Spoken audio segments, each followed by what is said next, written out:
At 13 years old, I lost my father. He died of cancer.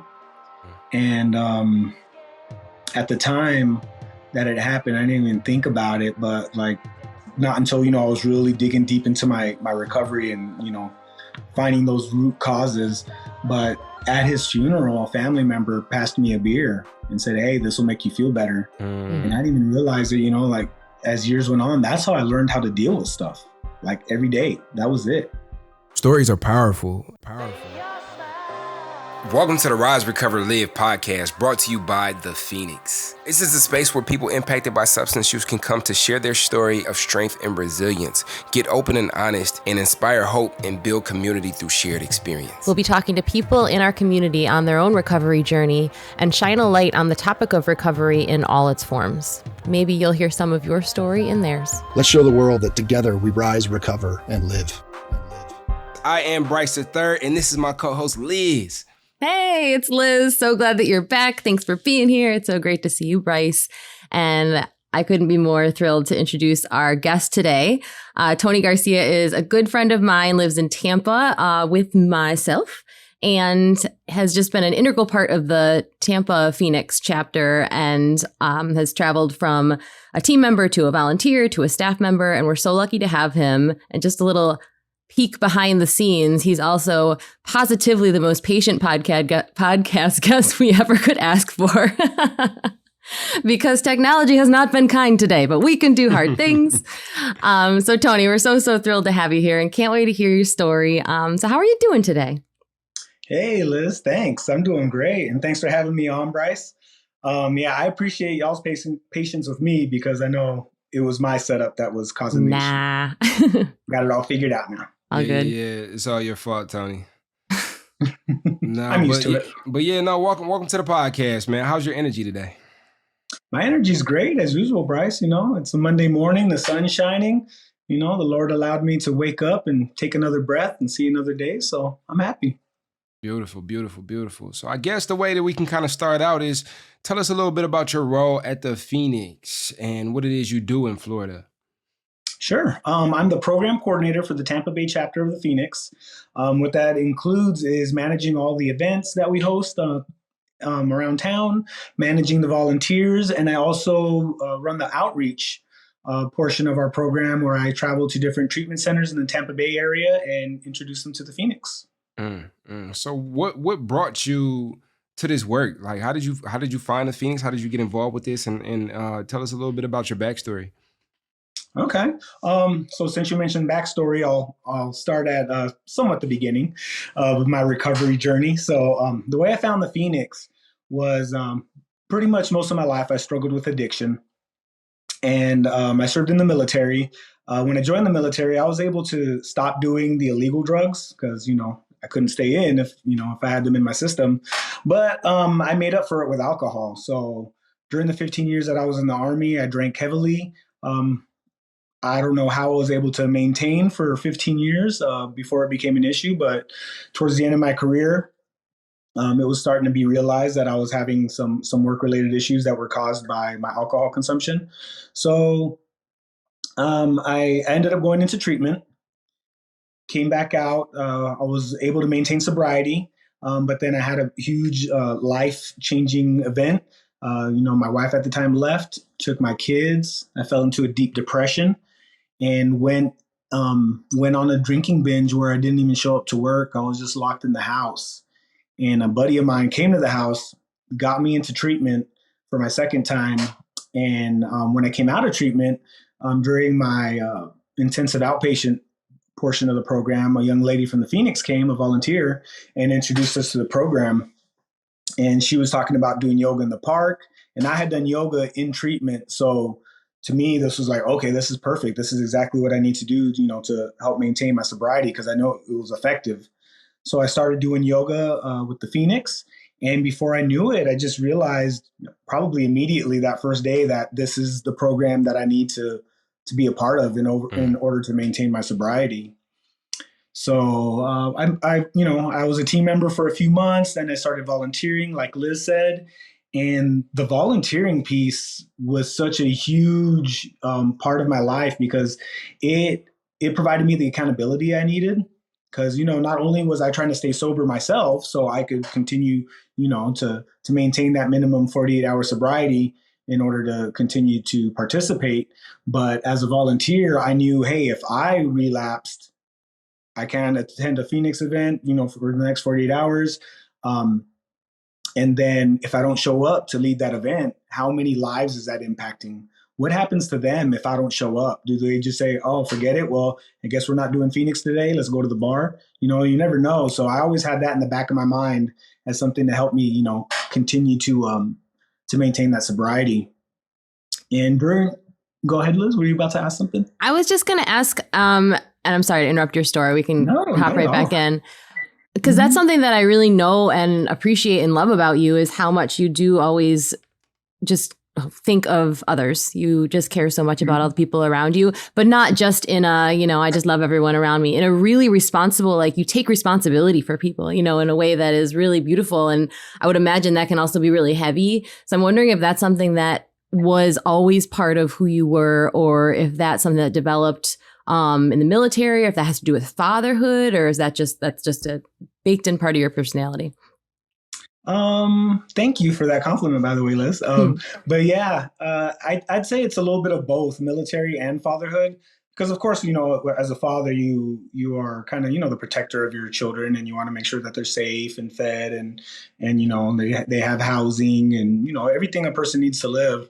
But also my time in the military, I was what we call a non-commissioned officer, a sergeant in the Army. So I had to take care of a lot of troops. And not only does that entail their training, making sure that they're mission ready, but also, you have to deal with their personal issues sometimes, because sometimes they'll come to work and something's going on, and you have to ask them the hard questions like, hey, is everything okay at home? What do you need? So I think both of those have helped me develop that sense of, taking care of other people. No, Yeah. That's absolutely wonderful, man. That's absolutely wonderful. And it is a great trait to have, and it's a great quality of a leader, for real. And you could I could tell like you probably share your story a lot, because you were very good at condensing like 20 years of experience into like a 5-minute portion. But I do want to kind of like zoom in and marinate on some of those spaces in your life a little bit more, specifically the military experience. And how you said, you put certain drugs down, but then you picked up alcohol in the military. And so was there a distinct experience in the military that contributed to your active usage? And what was that experience like for you? So there was several things that happened during my time in the military. Of course, deployments, things happened, people died. We even had a suicide on one of my deployments. And then just the constant stress of being in danger. During that time, I didn't realize it. This is things that I've kind of unpackaged and processed through treatment. That those are, some of the things, but a big part of it was relationship issues. So during my time in the military, I was gone a lot. And this may not be news to maybe service members or veterans that are listening. I don't know if it's news to y'all, but there's a lot of infidelity in the military. So the service member goes out and the spouse stays back. It's not uncommon for them to seek, company elsewhere. Oh, for the person who's home, not for the person that's deployed. For the person that's home. Gotcha. Yes. Yeah. In combat deployments, you don't, I mean, it does happen, but you don't have that much time to do that kind of stuff. But yeah, so I dealt with that. I found out a lot of things about my wife at the time. So I loved her. I had kids with her. I didn't want to give up. So I used alcohol as a way to kind of cope with that. So I have personal experience with interpersonal relationship and the emotions that come along with that, and in my own personal usage, it allowed me to numb up those emotions. But then when the usage stopped, like I was faced with some of these tough emotions and figuring out how to unpack and use them in a way that empowered me versus debilitated me. So what was your process with those emotions that came with finding out the things that you found out, and how did you use that process to learn more about yourself? So unfortunately, Bryce, during that time, I didn't really learn much about myself, when it was happening, because I was getting drunk. I was just getting blackout drunk any chance I could. So it wasn't until I went into treatment and, really started processing that stuff that I learned, best way I could put it is I kind of had to learn my own self-worth. I had to learn that it doesn't matter how someone else feels about me or what they do. It's really on me. So I had to look deep down inside myself and learn to appreciate the good things about me and not focusing on the negative. And then a huge part of that too was, I've been a person of faith the majority of my life. I grew up, went to Catholic school, did all the, the requirements there and went to church growing up, but I never really like fully embraced it. And it wasn't until when I came out of treatment, that I started going back to church, and I really found that my faith was a huge support in helping me overcome those dark thoughts and those negative feelings about myself. It's amazing. What's funny?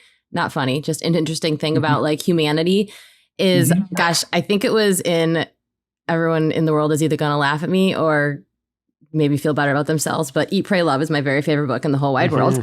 And there's a story that Elizabeth Gilbert tells in there about a friend of hers who is a therapist, and she dealt with a lot of like trauma and really heavy things. And there was I don't remember the details of what had happened, but there was some horrible thing that had happened overseas. And there were these people who had just been in, essentially just like camps that they had just been abused and, ripped away from family members and all sorts of things. And then they were put on, I think it was on some kind of vessel where they came over to the United States to find asylum, and they were all coming, and this woman was part of the group of therapists who was going to be there to greet them and like hold space for them and help them work through the trauma. And so she was there ready to hear about all these, horrific things that absolutely happened to these people. And she said so many of those people came and sat in front of her and said, well, this guy on the boat on the way here, like cheated on me with my cousin, but he still says he loves me. So it's just like that what everyone wanted to talk still about was like their relationships, those interpersonal relationships. So it's just despite all sorts of huge things happening in our lives, like we have that's such a incredibly important part of the human experience. And I feel like I'm so glad you brought it up, because I think it's just a huge part of both addiction and recovery. And for everybody, even though my story and my family life and my relationships look so different from either of yours, and it's just a big part of all of our stories. So anyways, I know I took us away from exactly what you were talking about, but that's just like was knocking on the door in my brain. I thought it was so cool. Yeah, no, thanks for pulling that out, Liz, because it is interesting, because I expected you to lead with, being in the military and some of the stuff you see in the military and like combat and those things that contributed to your usage. But the first thing that you reached for was, some of these interpersonal relationship things that you were experiencing. So definitely, Liz, I agree that the human nature is to magnify in on those things, those kind of matters of the heart, those community connectivity type situations. It is where we find our worth. It is so much of we look outside to see how we feel about ourselves. Yeah. I've come to discover that there are multiple pathways of recovery, and everybody's recovery can look however it is that they decide to design it. So what does your recovery look like now? And what was the biggest catalyst that led you to seek something other than what it was that you were experiencing? So my recovery now, I tried everything when I first came out of treatment that second time. From, AA to Celebrate Recovery, Smart Recovery, all the different, programs that are out there. But it was just something about the Phoenix that right away clicked with me, and it just felt right, because at those other programs, I just felt like this is it. This is sobriety. This is going to suck. Like this, how do people do this? And then when I found the Phoenix and found out, like, wait a second, this is recovery too. And we're doing yoga and we're doing CrossFit and we're paddleboarding and we're friends. We don't just like see each other at Phoenix events and then like don't talk. Like we talk all the time, like Liz and I, Brittany, Caleb, Liz and Caleb don't even work with Brittany and I anymore, but we still talk on a regular basis. So I felt like I have this community, whereas at those other programs, I saw the people at the meeting. Maybe they would text me, see how I'm doing. That was about it. But that was a huge part of it. And then also just I kind of have to break things down for myself in my head, like ways that I can understand it that work for me. And the biggest thing I had to do was just, and I know this is the fact, but most people don't think it, and especially in addiction, you don't think it, but alcohol is a poison. So I had to think about like, why do I want to poison myself? I'm getting over those things, those hurtful things in the past. I'm moving forward, but why would I want to poison myself? Because I know it's not going to fix anything. So that's just something that I'm constantly replaying in my head. Anytime I'm dealt with a situation that might cause people to relapse, I have to remind myself that isn't going to work. I know it's not going to work because I tried. So let me do some of the things that I've been learning, or even try something new. So I'm always open to trying out new things. Do you think your kids are a big part of that, of the motivation that keeps you going? Yeah, Liz, you know that. I didn't say that. Yeah, my kids are a huge part. My kids saw me through my addiction, and unfortunately, it took a toll on them. They remember it. But one of the hugest things that has helped me with staying sober was my son, my 15-year-old son. One day, he told me that, "Hey, Dad, you know what? I want to let you know that I'm proud of you, and that I really noticed a difference, and I feel like our relationship has improved so much more since you stopped drinking." And just something like that, because I knew it was the case, but to hear him say it was just like, dang, like I really can't fail. I gotta keep this going. Not only for myself, because I want to keep myself going for myself, because I finally love myself, but for them, they need me. They didn't choose any of this. They were just born into it. So I feel like a 15-year-old doesn't just say something either that he hasn't been thinking about for a long time. Like that's a really big deal. Yeah, exactly, Liz. You're right. Yeah, it's absolutely wonderful when we get some of that feedback from life, that some of the work that we've been putting in has affected our lives. So we don't always get that immediate gratification that lets us know like, oh, this thing that I've been doing is actually having a positive effect. A lot of it is an internal process. So it's always a wonderful thing when, somebody, hey, you looking better. Oh, hey, your skin is glowing. Or, hey, like, I noticed you're showing up and you're on time and you're here and I can depend on you. It's like, oh, okay. All right, cool. I'm starting to, like, let me keep this going. And then we begin to build momentum. And momentum is part of how we build our new lives. Absolutely. So what is some of the things you do now to maintain that increased quality of life in your life? What are some of the things you do now to stretch and push yourself and continue to grow in your recovery? Yeah, so of course, like I always mention, the Phoenix is a huge part of that, and also that with pursuing my new career path in the military. I was IT. And now at the Phoenix, not only am I the program coordinator, but through the Phoenix, I've gotten CrossFit L1. So I coach CrossFit classes. I got the NASM certified personal training completed. So I'm certified as a personal trainer and as a nutrition coach. So I do those things for the Phoenix and for a local gym. So those things, expanding my knowledge and my capabilities is a huge part of my recovery, as well as staying plugged into church. So I serve at church in the youth, in our youth ministry and in our young adults ministry. So I know I felt a calling to that, because I know in my teen years was really when, these addictive behaviors started because of traumas I experienced then. And then the young folks, because I know what I was going through when I was in my 20s. So I just felt the calling to help them and show them that there's a better way to not take the path I took. Yeah.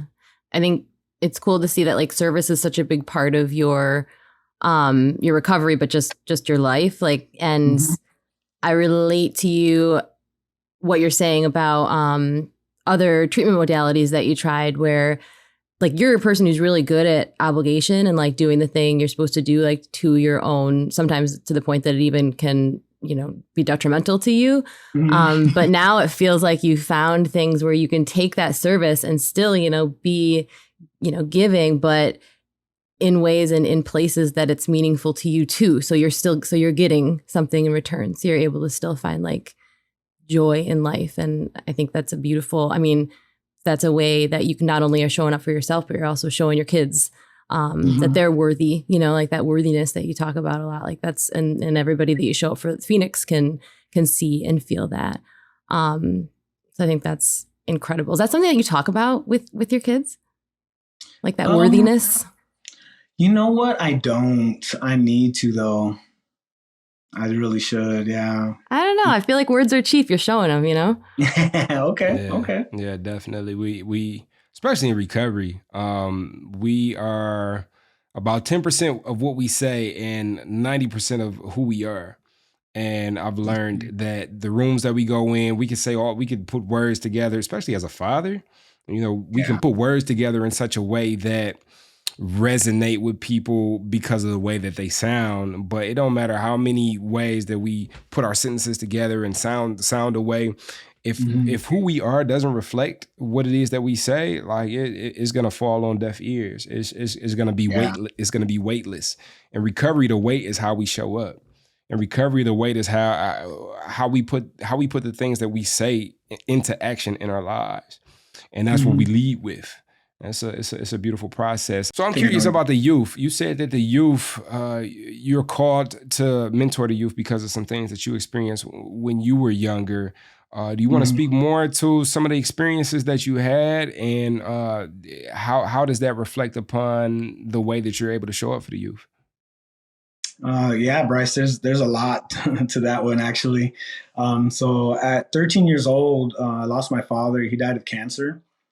And at the time that it happened, I didn't even think about it, but like not until, I was really digging deep into my recovery and, finding those root causes.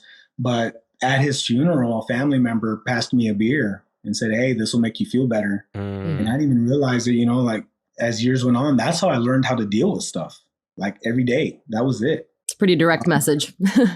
Yeah, right. So there was that. And then, I lost my father. So my mom had to pick up the slack with multiple jobs. So she was rarely home. And this was in LA in the 90s. So gangbanging and police brutality, drugs, all that was just all in my face 24/7. So, I had multiple times, and I'm definitely not saying that I was an angel, but there was multiple times where I was falsely accused and detained, and feared that I was going to jail, as a teenager, which wasn't uncommon. I knew, a lot of people who went to jail when I was a kid. So I had that, happen like constantly. And then the constant fear, I got involved with the wrong crowd. And before I knew it, I was fearing for my life. And there was multiple attempts to kill me. And then that's what led my mother to send me to Oregon to get away from everything and, live with my uncle. But I think in treatment that was brought up about, they thought it was funny. Like, you're not talking so much about the military, like combat portion. You're talking about the relationship.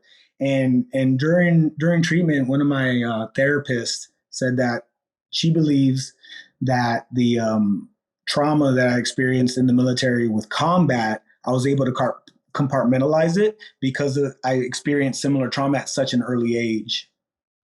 So those are the things that I was talking about with the youth. That started at 13 all the way up until 16 years old. So 3 years was just hell, basically. So if there's any way that I could reach out to these kids and let them know, because there are teenagers in our groups that have lost parents that, have gone through similar things. And I'm able to be there for them and say, hey, I'm not just some guy that read a book that tells you how to deal with these things. I lived it. And here's what I recommend not to do because I know it didn't work.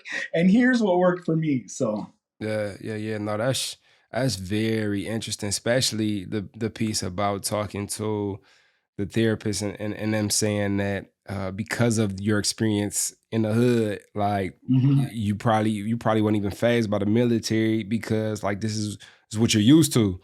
yeah. And like I had some experiences too where it's like, I would experience trauma, but it'd be like this ain't really nothing because it's just like the fish in the water, like who don't know that it's in water until somebody asks how the water, and they're like, what's water, right? Like so the fact that these interpersonal happenings and contortions affected you more than like seeing this combat out there, army shooting and all type of stuff like that. That's super interesting. And having that experience too, once again, puts you in a position to be able to talk to somebody. Because if I'm a kid and I'm going through this, like you can come and talk to me and tell me what it is that I should do, but I'm paying more attention to who it is that you are. And if you haven't experienced anything close to what it is that I've experienced, I'm not trying to hear nothing that you got to say.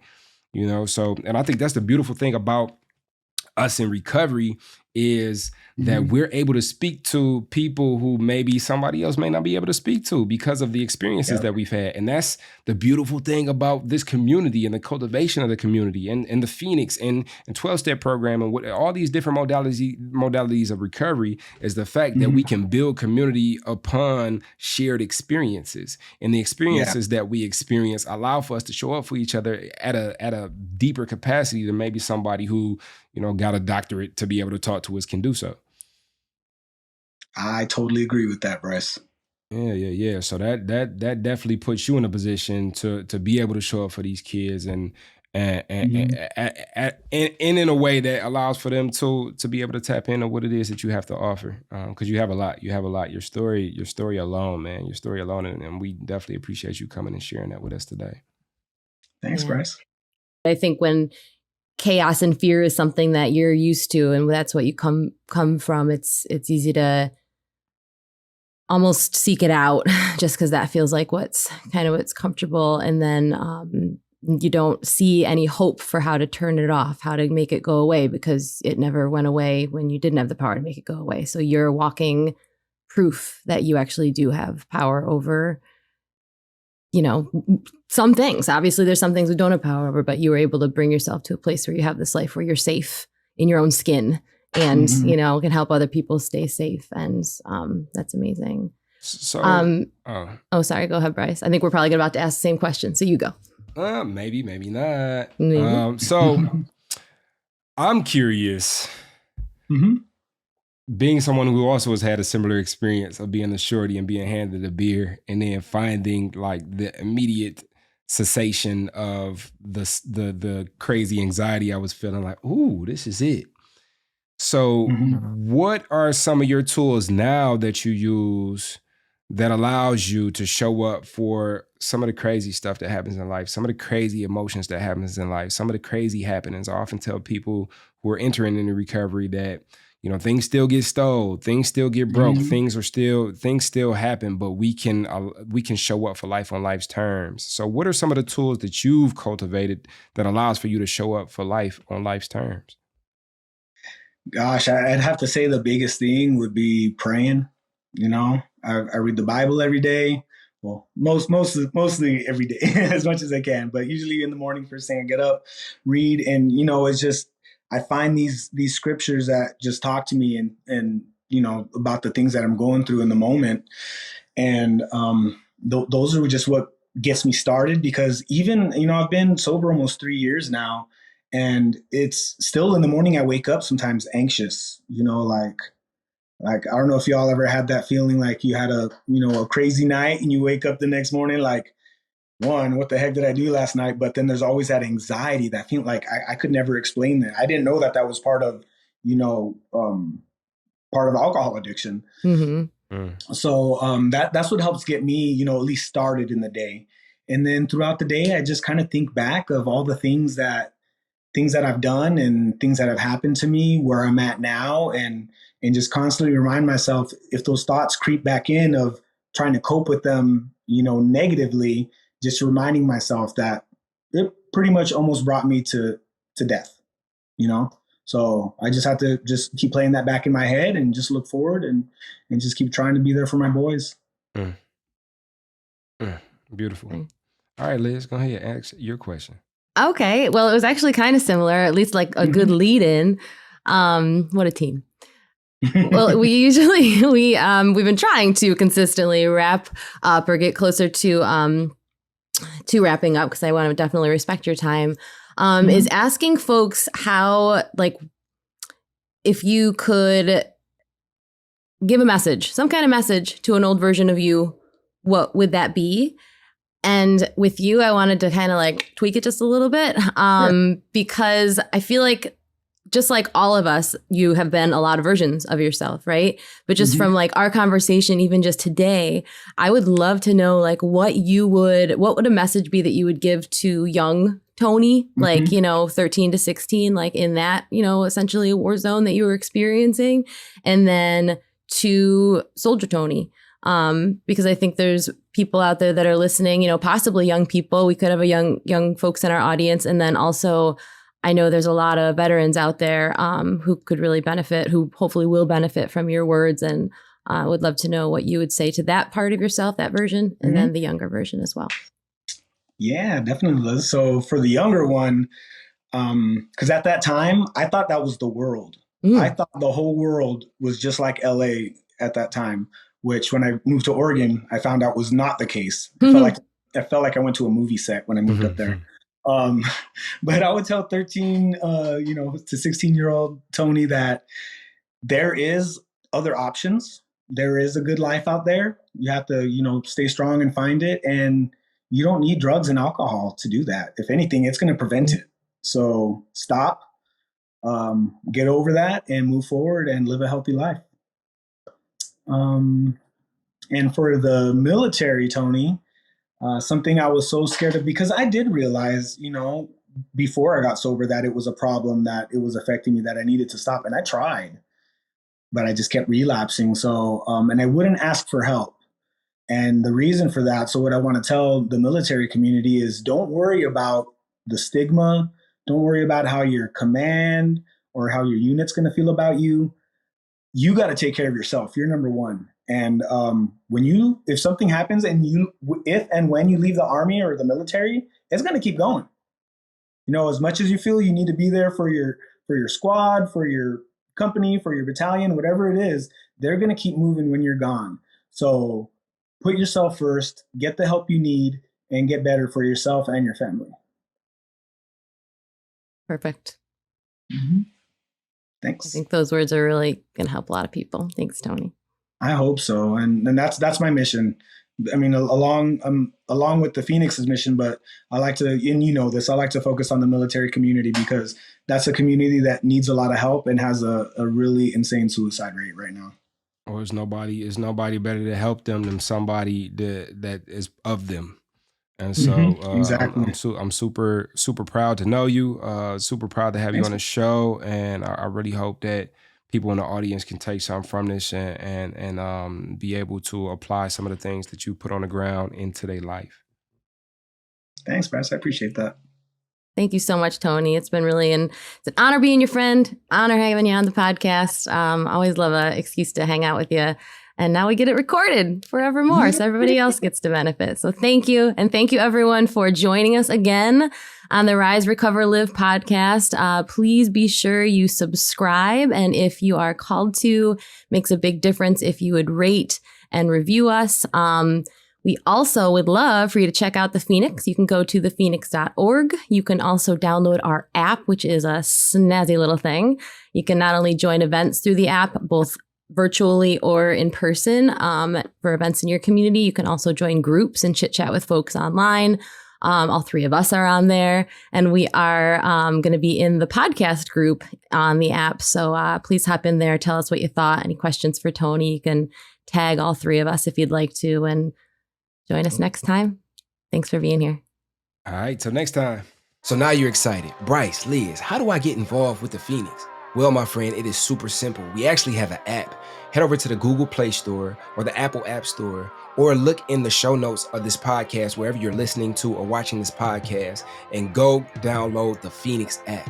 The Phoenix app makes it so easy to find classes that are near you or to access our virtual class schedule where you can hop on from the comfort of your home. You can also join our groups and have a conversation with someone from the Phoenix community from anywhere in the world. Please make sure that you join the podcast group where you can connect with Bryce and I and other listeners. Everything that you need is in the show notes. You can also head to our website at www.thephoenix.org. And maybe while you're there, you click the volunteer tab and get even more involved.